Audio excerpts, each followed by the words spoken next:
ഇപ്പം ഏകദേശം സമയം 10:42 ആയിട്ടോ. അപ്പം ഞാനിങ്ങനെ മുത്താഴം കഴിക്കാനുള്ള ഒരു ഇതിലാണ്. അപ്പോൾ എനിക്ക് തോന്നുന്നത് 4ാം ക്ലാസ്സിനോ 5ാം ക്ലാസ്സിനോ നമ്മളെ സ്കൂളിൽ നിന്ന് ടൂറ് കൊണ്ടുപോകുമല്ലോ, പ്ലാനറ്റോറിയം, ബീച്ച്, അങ്ങനെയൊക്കെ. അപ്പം ഞാനും എൻ്റെ ഒരു കസിനും ബിനും നമ്മൾ ഒരുമിച്ച് ഒരേ പ്രായക്കാരായിട്ടോ. അപ്പോൾ അന്ന് നമ്മൾ പ്ലാനറ്റോറിയത്തിൽ പോകുന്ന സമയത്ത് ബൊട്ടാണിക്കൽ ഗാർഡൻ കൂടി പോയി. അത് ഓക്കും എനിക്കും കൂടി നമ്മളെ മറ്റേ ലഞ്ച് തന്നിട്ടുണ്ടായിരുന്നു. അതെന്താണെന്നറിയും, നല്ല അടിപൊളി. അത് ഞാൻ ഉണ്ടാക്കിക്കണ്. പക്ഷെ മൊഞ്ചോ സീനത്തൊന്നുമില്ലാത്ത പാത്രം കേട്ടോ, ചീഞ്ചട്ടിലാക്കിയിട്ടുള്ള നല്ല അടിപൊളി തക്കാളിച്ചോറാണ്. കാണുന്നുണ്ടോ നിങ്ങൾക്ക്? നുണ വരുന്നത്.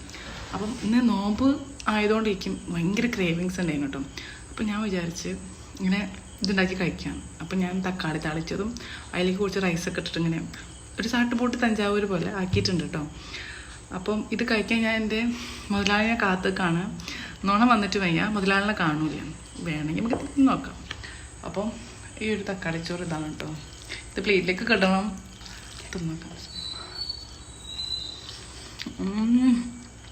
ഉമ്മച്ചി ഉണ്ടാക്കുന്ന ടേസ്റ്റ് ഇല്ലെങ്കിലും അടിപൊളി ടേസ്റ്റാണ്.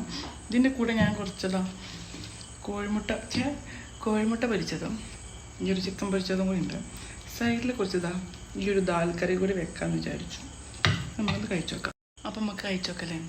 ആദ്യം ഒരു കഷ്ണം ചിക്കൻ എടുക്കുക, വേണമെന്നില്ല.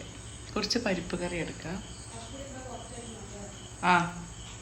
കോഴിമുട്ട എടുത്തത് മിക്സ് ചെയ്ത് ഇങ്ങനെ